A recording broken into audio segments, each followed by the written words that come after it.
Alors, le timing est serré, donc on va démarrer à l'heure. Donc on aura 40 minutes. 40 minutes, on va vous présenter Nutanix. On va regarder du côté de l'infrastructure as code et bien sûr faire des démos. Hein.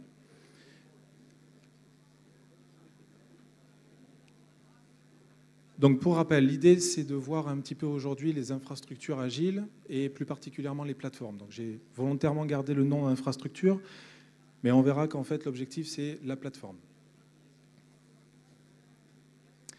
Rapidement, Nutanix aujourd'hui, c'est 2800 personnes, ça a été créé en 2009. Et aujourd'hui, on est dans la troisième grande vague d'adaptation du produit, d'évolution du produit. Et on va voir donc dans les slides qui suivent comment effectivement on va résoudre vos challenges, comment on va vous aider, quelles solutions on apporte pour résoudre les problématiques que vous rencontrez au niveau des infrastructures. Donc c'est une entreprise qui est présente dans le monde. Et en France, ça représente 60 personnes. Je m'appelle Anthony Costesec et effectivement, je suis avant-vente sur la région sud-est en complément de toute une équipe qui couvre toute la France. Alors, la présentation de la société, je vais la faire un peu différemment de d'habitude pour que ça soit plus interactif. Je l'ai fait en format un peu plus animé dans le sens où, effectivement, comment on résout vos problématiques. Donc l'idée, c'est qu'effectivement, ça commence avec vous, hein, ou certains éditeurs, ou les développeurs chez vous, ou encore effectivement les métiers, le business. Et forcément, du point de vue des infrastructures, vous avez des besoins. D'accord ? Ces besoins, c'est des applications, c'est du soft, c'est des versions spécifiques de soft, c'est de l'infrastructure, c'est des VM. Ça peut être effectivement tout ce qu'on connaît aujourd'hui, hein, des applications spécifiques, ou plus spécifiquement vraiment de l'infrastructure. Hein. On parle juste de VM, de réseau, de load balancing. Bien sûr, aujourd'hui, le nerf de la guerre, c'est la sécurité, du firewalling et forcément du stockage. Et toujours beaucoup de stockage. Ça, c'est récurrent. On a toujours besoin de beaucoup de stockage. Et forcément, en face, qu'est-ce qu'on retrouve ? On retrouve la DSI. Hein. Et la DSI, aujourd'hui, dans une approche traditionnelle, c'est un peu compliqué. Hein, c'est vraiment compliqué. Il va falloir en fait s'appuyer sur des équipes. Hein, on a aujourd'hui beaucoup d'approches en mode silo.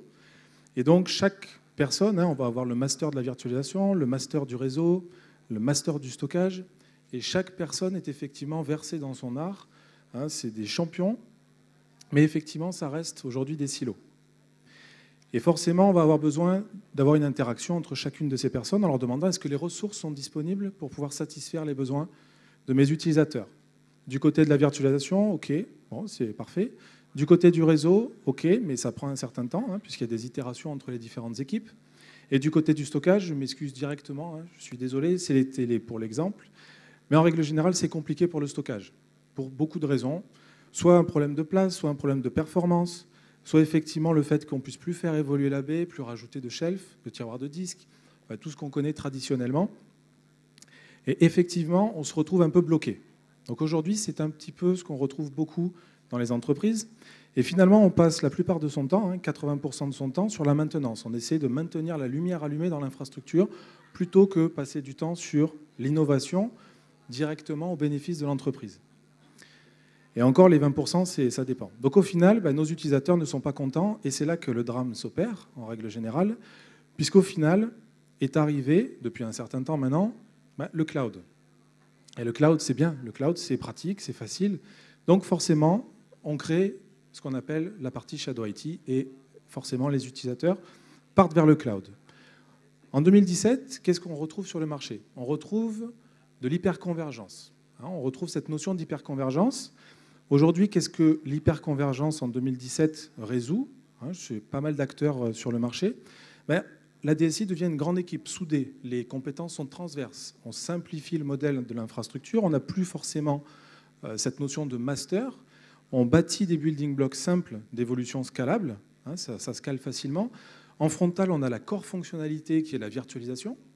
Donc on simplifie du côté des infrastructures la façon d'opérer l'infrastructure, mais en frontal, on a la virtualisation et en règle générale, on va avoir une couche de lifecycle management pour cette infrastructure simplifiée, consolidée. Et à partir de là, l'équipe qui est transverse, qui maîtrise un petit peu toute l'infrastructure, va pouvoir facilement opérer la plateforme. Et là, on a effectivement la notion d'infrastructure qui est entièrement software defined.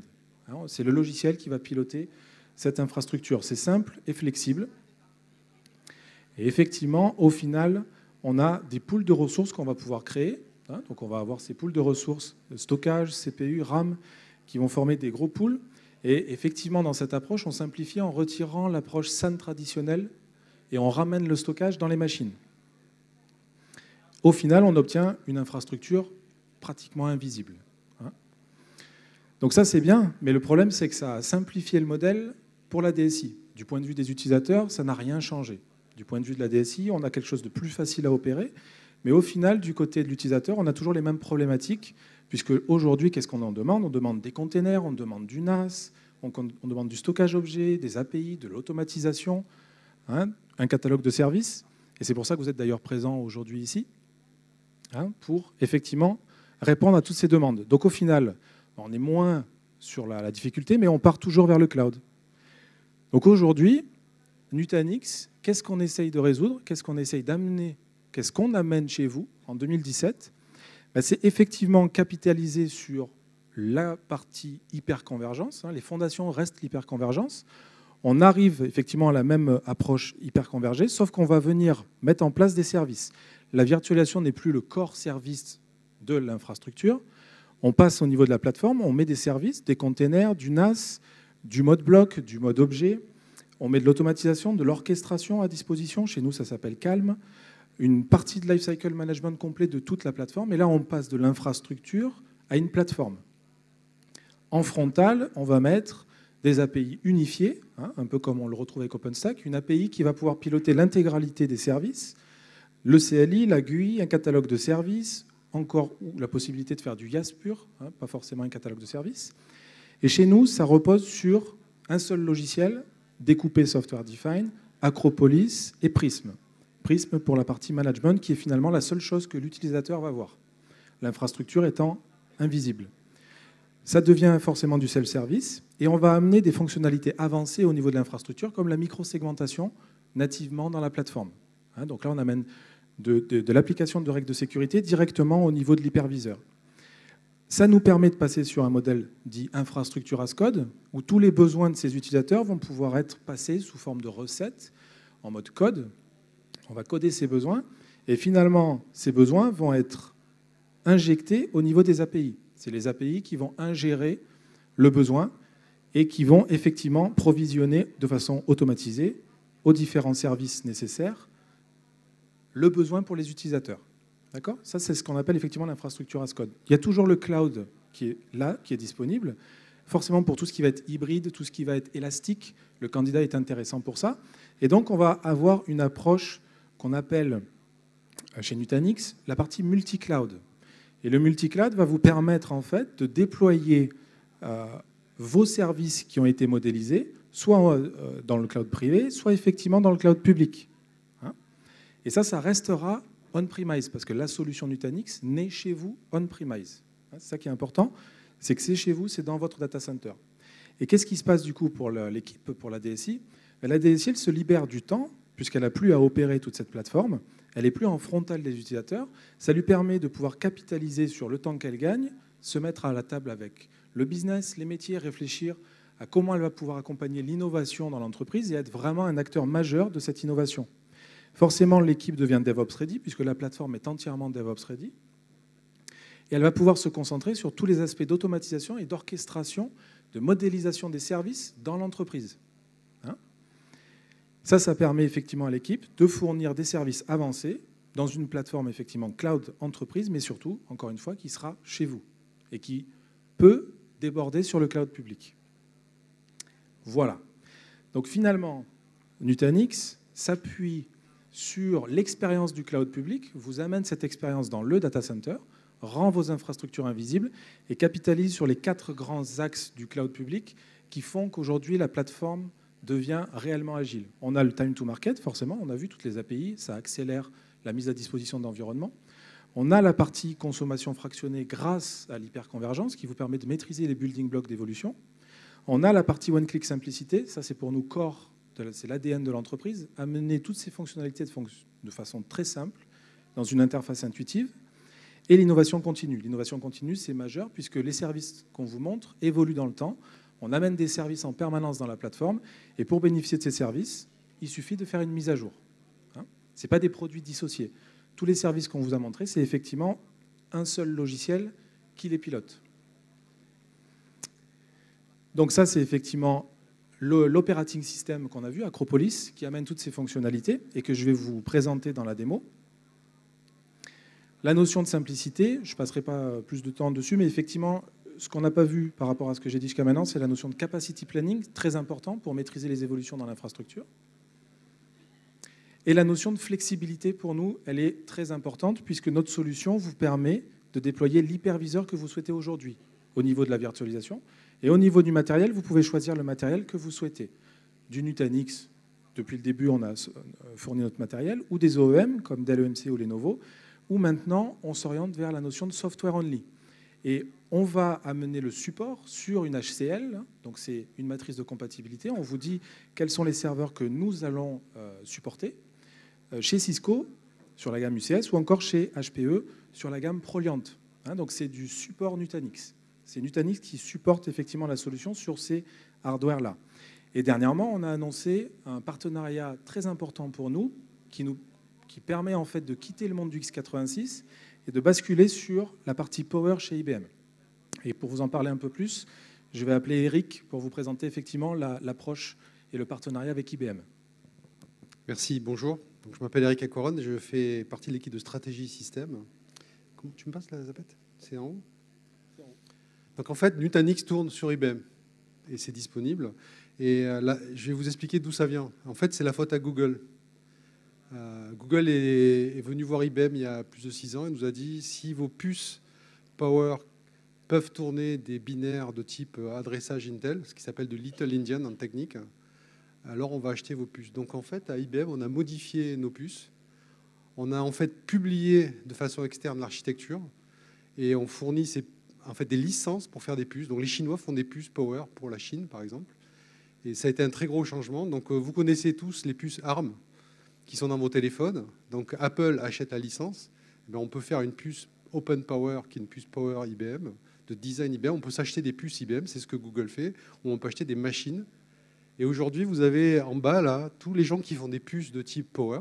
Vous connaissez sûrement pas ces fabricants, mais c'est des gens connus dans le domaine de la fabrication matérielle. Et tous les gens qui sont là fabriquent des machines avec des puces Power et qui les vendent sous d'autres marques. Et vous avez peut-être jamais vu ça, mais sachez que en Chine, Inspur fait ça aussi.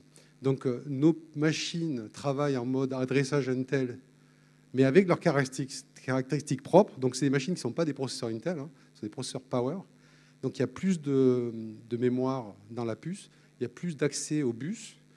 Et en fait, tout simplement, ce qui s'est passé, c'est que Nutanix a recompilé sur nos machines Linux leur logiciel. Et donc en fait, aujourd'hui, on essaie d'avoir un continuum qui est assez simple pour permettre à nos clients d'évoluer.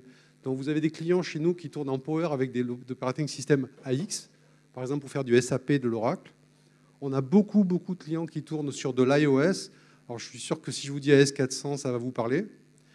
Et aujourd'hui, sur une machine Power, donc en mode Little Indian, on peut mettre l'hyperviseur Nutanix. Donc on peut faire un cluster Power Nutanix. Et dessus, par exemple, alors j'ai pris un exemple, on peut mettre le pass IBM pour développer, qui s'appelle IBM Cloud Private, développer les applications. Et tout ça est connecté aux autres systèmes. Et donc ça peut en fait être résident dans une même machine, une grande machine, ou ça peut être résident sur des petites machines, qui donc sont des machines Linux seulement, et qui sont des nouveaux types de machines qu'on a chez IBM. Et d'un point de vue IBM, on pense que Nutanix est une solution innovante parce qu'elle est scalable, elle est très simple à opérer. Nos clients sont venus nous le demander en plus, donc c'est une raison très importante. Et pour nous, clairement, ça va vers l'avenir. Donc c'est un partenariat important. Ça veut dire que, en fait, n'importe qui achète une machine Power Linux de type Open Power peut charger un Nutanix dessus.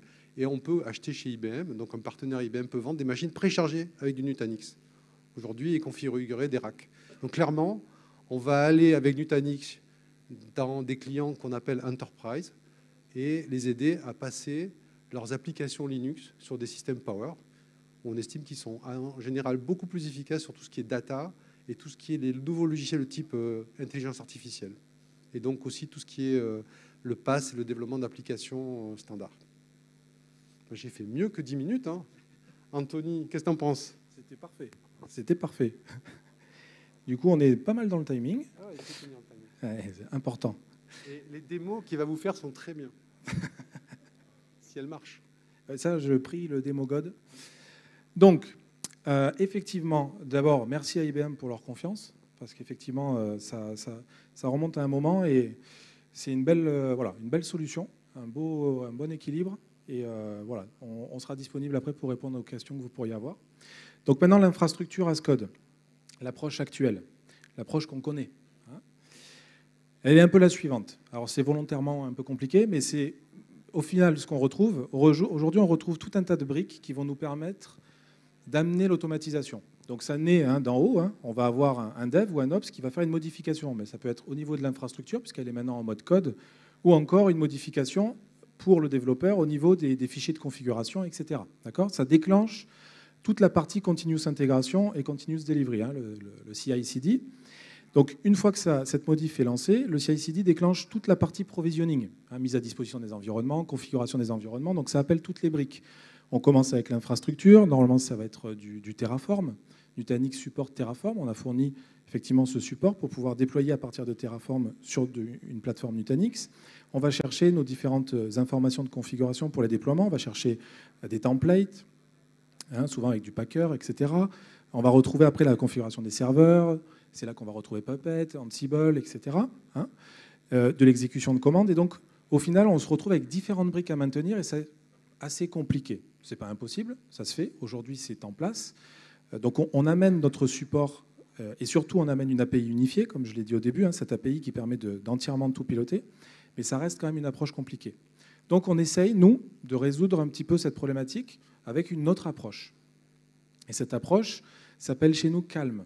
L'idée de Calm, c'est vraiment d'avoir cette notion d'automatisation, d'orchestration et surtout de gestion du cycle de vie des services. Et ça, c'est vraiment important. Parce que déployer, c'est bien, mais maintenir, c'est encore plus important. Donc au final, à l'intérieur toujours du même logiciel, avec la prochaine mise à jour que vous pourrez opérer sur les systèmes, immédiatement, vous bénéficierez de la fonctionnalité. Ce n'est pas un nouveau service ou un serveur à déployer, c'est directement à l'intérieur du management de Nutanix. Notre approche repose sur une marketplace. La marketplace, elle va être publique et elle va être mise à disposition de nos partenaires éditeurs qui vont venir injecter leur propre blueprint. Et je définirai une blueprint par la suite. Donc ces services, vous allez pouvoir retrouver, par exemple, un déploiement de Kubernetes, un déploiement d'Hadoop, un déploiement de n'importe quel service que vous le voulez, qui vont être mis à disposition par nos partenaires. Et cette marketplace sera aussi privée et vous permettra de construire la vôtre, soit en clonant les existants pour vous en servir comme base de travail, soit en créant des nouveaux services. D'accord ? Et cette marketplace privée pourra être mise à disposition de vos utilisateurs en interne. On parle donc de blueprint. Une blueprint, c'est comme on l'entend aujourd'hui, hein, rien de spécial. C'est de l'infrastructure as code. On prend tous les modes, toutes les dépendances dont on a besoin pour créer et modéliser un service, un processus chez vous. Ça va être la création d'une VM, la mise en place de l'agent de sauvegarde, la mise en place dans la supervision, l'ajout dans la CMDB. Tout ce processus va être entièrement automatisé. On va récupérer aussi toute la notion de sécurité avec la microsegmentation et toutes les dépendances qui vont y avoir et en termes de réglementation. Au final, ça forme une blueprint et c'est cette blueprint qu'on va pouvoir mettre à disposition et automatiser. On en parlera un peu plus dans la démo. La gestion du cycle de vie. On va donc, au niveau de ce service, vous fournir des actions possibles, que ce soit la création, la configuration, la partie scalabilité, hein, le fait de faire évoluer dans le temps le service, rajouter des nœuds, et surtout la mise à jour, l'arrêt, le redémarrage, toutes ces dépendances entre les services qui vous font d'abord arrêter une database, arrêter un front-end, arrêter la partie applicative. Tout ça sera entièrement automatisé. D'accord ? Et vous pourrez déclencher ces actions en fonction des besoins pendant le cycle de vie du service déployé. Ça ressemble à ça. Et je vais vous le montrer dans la partie démo. Ça sera beaucoup plus simple. Avant de passer aux démos, effectivement, on entend beaucoup parler de Kubernetes. Donc, comment est-ce que nous, on intègre Kubernetes ? La meilleure intégration qu'on pouvait faire, c'était effectivement en partenariat avec Google. forcément ceux qui sont à l'origine de Kubernetes. Donc effectivement, on a un partenariat fort avec Google qui nous permet de, dans un premier temps, vous fournir la blueprint en partenariat avec Google, qui intégrera entièrement la partie automatisation du déploiement de la stack complète Kubernetes sur une infrastructure Nutanix. D'accord ? Je vais vous la montrer dans la démo, et il y a plus d'informations en allant sur le lien suivant. Et l'idée, c'est surtout qu'à la fin, ça soit hybride. Parce que pour finir, notre approche, une fois que vous aurez modélisé le service, vous pourrez le déployer où vous le souhaitez. C'est l'approche multi-cloud dont je parlais au début, et qui vous permettra de déployer aussi bien chez vous dans votre data center que sur les clouds, à partir du même service. C'est juste les connecteurs derrière qui vont faire les translations pour déployer au bon endroit, dans le bon format. Vous aurez à coder une seule fois votre service. Donc c'est parti pour les démos, et je regarde le temps qui me reste. Et il me reste du temps. Parfait. Donc je prie le démo God pour que ça marche. Hein, j'ai du réseau. Alors on va commencer effectivement par la notion d'API. Si je n'ai pas perdu ma connexion. On va effectivement vous mettre à disposition une API dont j'ai parlé, une API totalement unifiée. D'accord ? Donc cette API unifiée, pour pouvoir la prendre en main, on va vous fournir deux mécanismes possibles. Le premier mécanisme, ça sera un API Explorer directement intégré dans la plateforme. Et donc, vous allez pouvoir le retrouver en fait directement, le temps que ça charge, dans l'interface de management. Et ici, on vous a mis à disposition toute la partie CLI, hein, la partie ligne de commande, les modules PowerShell, pour ceux qui font du PowerShell, on a un module natif, la partie commandlet traditionnelle, et effectivement l'API Explorer. Donc l'API Explorer, il va vous permettre de parcourir tout ce qui est mis à disposition par la plateforme. Et ce qui est mis à disposition par la plateforme, donc il y a différentes versions de l'API, il y a une version 3 qui arrive bientôt, on va vous montrer en fait tous les différents services disponibles dans la plateforme. Et à partir de là, on va pouvoir explorer ces différents services. Un exemple simple, on va le faire avec la partie Virtual Machine. Je vais retrouver les différents appels possibles en API REST traditionnel, il n'y a rien de spécial. Et donc, typiquement, un GET, qui est assez simple ici, va me permettre de récupérer, alors là c'est une VM, va me permettre de récupérer, donc là je vois le call de l'API directement disponible que je vais pouvoir copier et utiliser, et surtout que je vais pouvoir tester. Donc là je teste directement sur la plateforme, ça me génère mon appel curl, et effectivement ça me donne l'URL, et ça me dit effectivement la réponse avec la réponse renvoyée. Là où ça devient plus compliqué, c'est quand on veut faire effectivement un post. En règle générale, c'est le post qui est le plus compliqué. Donc si je vais regarder la partie post, un put, ici la création, je vais la retrouver. Hop, la création, tac, tac, tac, c'est décrit ici. Clone. Bon, on va faire un ici. Donc là, c'est un peu plus compliqué puisqu'en règle générale, il faut compléter, ici, avec différentes variables, il faut compléter le post qu'on va opérer. Donc on vous met directement à disposition ici le modèle que vous allez pouvoir réutiliser, réinjecter, adapter et sur lequel vous allez pouvoir aussi réaliser des tests. Donc cet API Explorer vous permet de rapidement pouvoir prendre en main l'API et de faire vos propres tests directement sur la plateforme.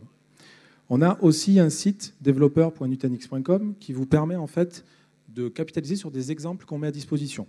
Donc là, vous pouvez aussi parcourir l'API directement en ligne, aller chercher l'équivalent de ce qu'on a fait maintenant, donc la partie VM, ici, typiquement.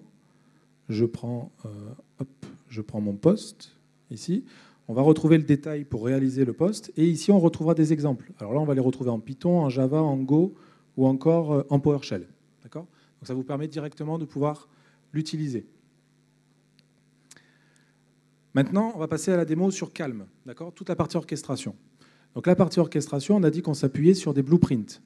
Donc les blueprints, elles sont ici. Si je prends, par exemple, la partie Kubernetes, on va retrouver notre déploiement ici, avec ici toutes les actions que je vous ai dit dans la partie Lifecycle Management, donc création, etc. Si je prends la partie création, on va voir directement s'afficher tout le workflow de déploiement avec les dépendances. Donc ici, je vais commencer à déployer et je vais envoyer des séquences de déploiement avec des dépendances qui vont attendre puisque tout va se déployer en parallèle. Ici, ça va s'arrêter en attendant d'arriver à la dépendance d'en dessous pour continuer le déploiement. Parce que forcément, dans le déploiement, on va récupérer sous forme de variables les adresses IP, etc., pour les réinjecter aux différents niveaux du workflow de provisioning. Donc ici, si je prends le master, et c'est là que ça devient très intéressant, parce que le but, ce n'est pas de vous faire apprendre un nouveau langage pour prendre en main l'application, c'est de capitaliser sur tout le scripting que vous auriez pu faire jusqu'à maintenant chez vous. Et en réalité, on va vous proposer, donc si je vais regarder le master ici, au niveau de la partie package, on va vous proposer de réutiliser tous vos scripts. Donc là, c'est une stack Kubernetes sur du Linux, forcément, et on retrouve en fait tout le script de déploiement pour la partie Kubernetes. Et là, on va le voir dans la partie slave, ici. Donc là, c'est du batch standard, hein. Il n'y a rien de particulier. On retrouve vraiment le modèle standard. Vous prenez vos scripts, vous les injectez ici dans les différentes tâches de workflow, ici, et ça vous permet directement de ne pas avoir à faire du JavaScript, etc. C'est du batch standard. Et pour Microsoft, ça sera du PowerShell. D'accord ? Même principe pour... Hop, si je retourne dans mes blueprints, même principe pour une application 3 tiers traditionnelle. Si je prends un LAMP ici, on va retrouver la même approche, la partie application, la partie base de données et le HAProxy. Et le HAProxy, typiquement, on va récupérer de la même façon le script dans la partie package pour déployer l'HAProxy, déployer les règles de sécurité au passage, etc. D'accord ? Donc ça, c'était pour la partie création. Mais typiquement, si je fais un start, je vais avoir un workflow différent. Parce que le start va d'abord démarrer la partie base de données, ensuite la partie applicative, etc. La partie restart, pareil, on va avoir un workflow différent. La partie stop aussi, et la partie suppression de la même façon. Hein, désinstallation des packages, etc. Voilà un petit peu pour la partie blueprint. Donc maintenant que j'ai ces services, qu'est-ce que je peux faire ? Comment je peux les lancer ? Comment je peux les exécuter ? On va les retrouver ici. Mais là où ça devient intéressant avec de l'infrastructure as code, c'est effectivement de basculer sur, effectivement sur la partie API. Donc c'est entièrement exposé au niveau des API. Et on va pouvoir utiliser, par exemple, la partie Google Assistant, d'accord, pour faire appel en langage naturel un petit peu de effectivement toute la partie lancement de ces blueprints, hein, de ces services matérialisés. On va pouvoir les lancer directement à partir d'assistants personnalisés, etc. D'accord ? En langage naturel. Donc là, normalement, le micro est branché, et donc ça devrait fonctionner. Donc ici, par exemple, je vais essayer de déployer, par exemple, je sais pas, du Puppet. Voilà, du Puppet. Déployer Puppet. OK. C'est bon, en plus ça marche. Magnifique. Donc si je suis bien connecté, ah ben là je suis en anglais. Pourquoi je suis en anglais ? Eh ben ça a failli marcher, donc on va recharger. Hop.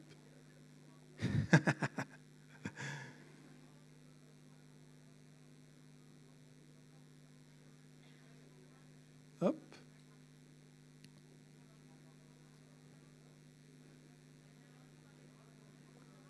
On va le faire pas en canadien mais en français.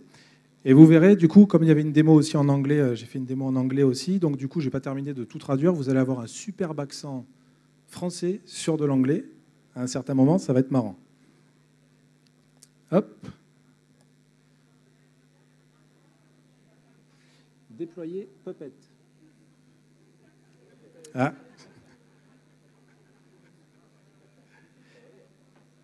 Alors, par contre, hop.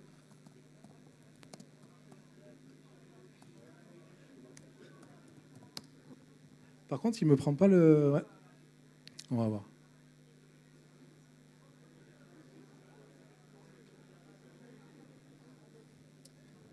Se connecter à Google Cloud.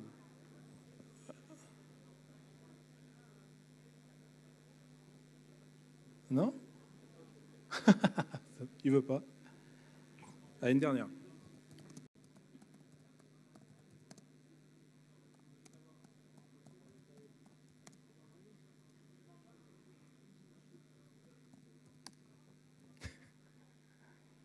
Bien sûr, je vous affiche la version test de Nutanix. Bonjour, vous êtes maintenant connecté à votre cloud Nutanix. Bon, il est un peu capricieux.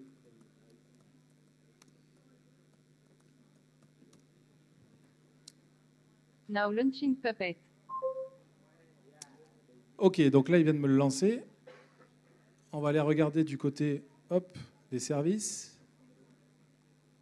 Voilà. Donc là, il est en train de le provisionner. Ça, c'est mes tests juste avant et ça c'est passé. Bon. Donc là, il est en train de le provisionner. Mais on peut aller encore plus loin. Et là où ça devient intéressant, c'est qu'on peut carrément construire en fait une réponse, la reparser en fait au module de langage pour Google, pour qu'effectivement on ait une réponse beaucoup plus complète en fait, qu'on va construire et resoumettre à Google Assistant. Donc typiquement, allez, je vais me lancer. J'aime bien le challenge. État du cluster. Donc là, il envoie la requête.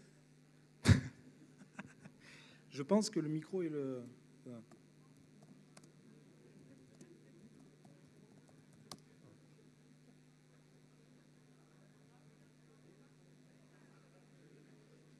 Ah oui, voilà.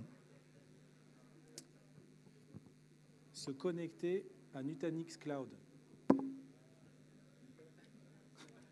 Très bien. Je vous affiche la version test de Nutanix. Bonjour, vous êtes maintenant connecté à votre cloud Nutanix. J'étais déconnecté. État du cluster.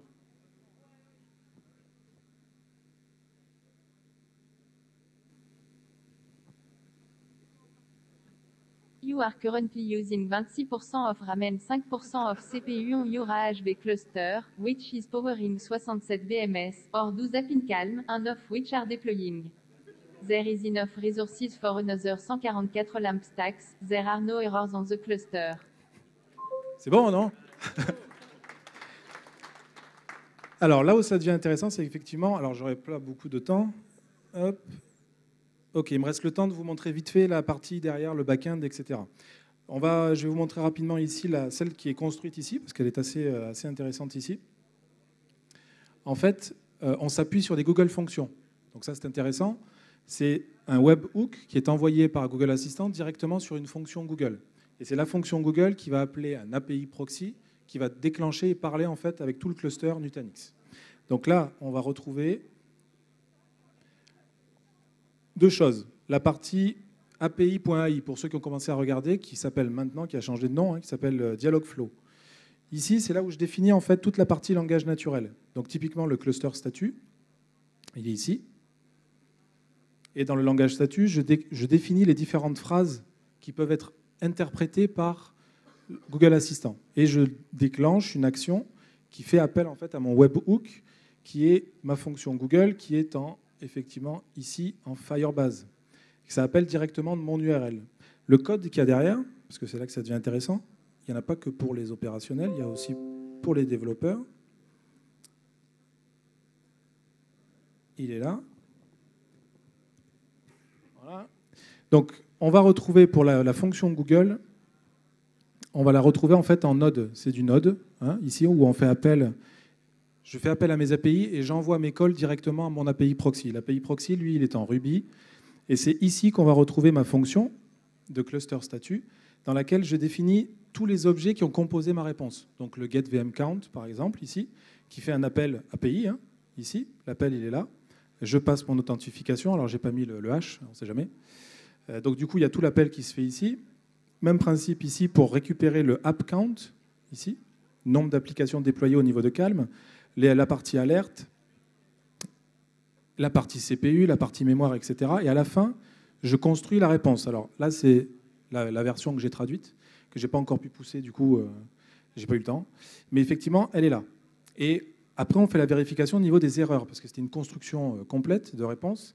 Là, c'était juste les ressources. Et ici, je vérifie le nombre d'erreurs que j'ai, si j'en ai ou si j'en ai pas. Si j'en ai, je dis qu'il n'y en a pas. Et si j'en ai, il y en a. Et s'il n'y en a pas, du coup, il dit qu'il n'y a aucune erreur, ce qui était notre cas. D'accord ? Et ensuite, je renvoie ça directement. Et ça, c'est les appels pour la partie Puppet, etc. Donc, c'est uniquement basé sur des appels d'API. Ça utilise des fonctions, les Google Fonctions, pour déclencher en fait une action quand je déclenche mon webhook au niveau du Google Assistant. Voilà. Et ce qui est intéressant, c'est... Alors, la rapidité, c'est un bien grand mot, les développeurs le sauront, mais c'est effectivement la facilité avec laquelle on peut jouer avec l'API. Voilà. Hop. 5 minutes. 5 minutes, mais c'est magnifique. Alors, avant de passer aux questions, on vous propose d'installer une application qui s'appelle Kahoot, cette application gratuite, qui va en fait vous mettre à disposition un quiz. Et on vous donne rendez-vous sur notre stand qui est juste à côté pour gagner plein de cadeaux. Kahoot. Et du coup, s'il y a des personnes qui ont des questions, soit sur le stand, soit maintenant, comme vous voulez. J'espère que tu vas utiliser Watson pour ta prochaine démo, parce qu'il comprend un peu mieux le français. Mais si j'ai une plateforme de démo à ma disposition, pas de problème. Des questions? Non? Est-ce que ça vous paraît simple? Peut-être pas. En tout cas, merci à tous d'être venus, d'avoir participé. Et ceux qui le veulent, on se donne rendez-vous à côté, sur le stand. Merci.